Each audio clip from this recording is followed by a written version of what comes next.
Depuis 1988, Tourisme Amiante a réalisé de nombreux projets innovateurs qui ont permis à l'industrie touristique du pays des mines et des lacs de progresser et de se développer. Sur l'île de la quarantaine, 4 orphelins arrivent en peine. On nous dénude, on nous asperge pour nous sauver de la mauvaise fièvre.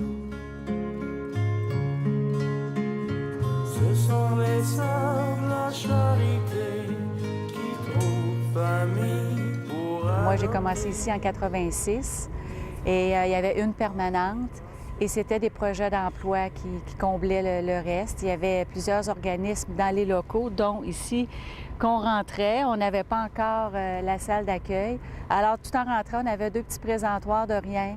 Et c'est avec ça qu'on a commencé à faire l'accueil touristique en région. L'année d'après, en 87, même avec nos 2 petits présentoirs, il faut croire que l'accueil était quand même pas pire parce qu'on s'est retrouvés aux finalistes au Grand Prix national au Palais des Congrès à Montréal en 87. On faisait partie de la région touristique de l'Estrie à l'époque et ça tirait fort aussi. Il y avait des grosses machines là dans l'Estrie. Puis on s'est quand même retrouvé là dans la catégorie accueil. Alors, il faut croire que c'est quand même pas pire, notre accueil.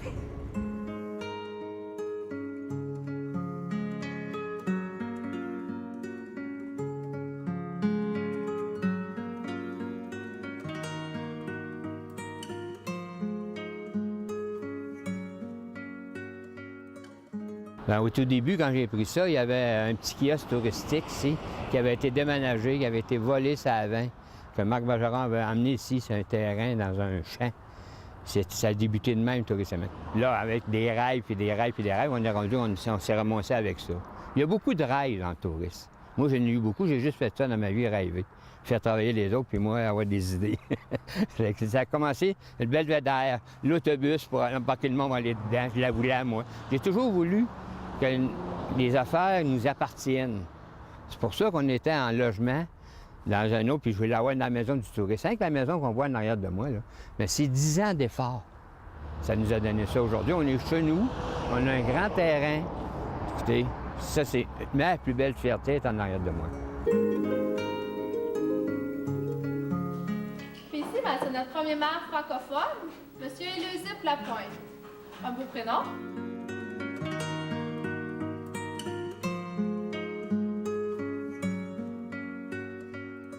Mon premier contact avec Tourisme Amiante, ça a été en tant que professionnel pour la conception et la construction du belvédère qu'on voit ici en arrière de nous. Donc, ça a été un beau projet pour Tourisme Amiante. C'est un petit peu la marque de commerce de Tourisme Amiante dans la région. Ce projet-là, il y avait toutes sortes de défis. Donc, premièrement, la stabilité du sol, parce que le positionnement du belvédère est en fonction de la stabilité du sol, ce qui n'est pas évident. Mais ils ont eu cette initiative d'avoir un belvédère. Ils ont un beau partenariat aussi avec l'Arbre Chrysotile. Alors, c'est quand même bien d'arriver à arrimer des partenaires qui croient aux produits touristiques. Il y a plus de 100 ou 150 000 personnes qui passent annuellement. C'est gratuit.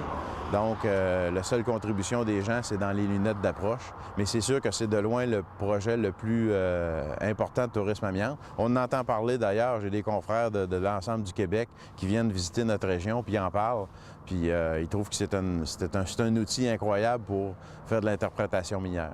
Mes premières relations avec Tourisme Amiante étaient strictement professionnelles, mais suite à ce projet-là, je suis tombé littéralement en amour avec Tourisme Amiante.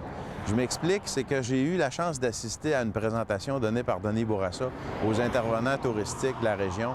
Et ce qui m'a impressionné, c'est l'approche de Denis à l'effet et l'approche de l'ensemble de l'équipe de Tourisme Amiante. Il nous disait entre autres que les gens attendent 52 semaines pour profiter de leurs 2 semaines de vacances. Ils attendent ça toute l'année, ils ont hâte.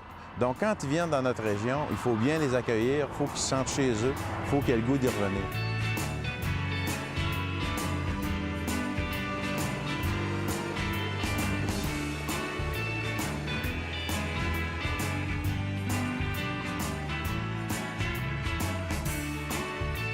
Le parc thématique Jean Dupéré, ça a été un projet bien intéressant aussi, même s'il n'y a pas de la grosse ingénierie là-dedans. Ça a été intéressant aussi parce que c'est un outil qui sert aussi lors des visites minières à faire de l'interprétation. Puis les gens sont toujours impressionnés à se prendre en photo à côté d'un équipement qui est gigantesque. On voit à la télé ou ça, mais là, les gens ont l'occasion d'aller voir d'à côté, d'y toucher, même de monter à l'intérieur du camion. À une certaine époque, on disait que plus que le monument était gros, plus que le statut social de la personne y était important.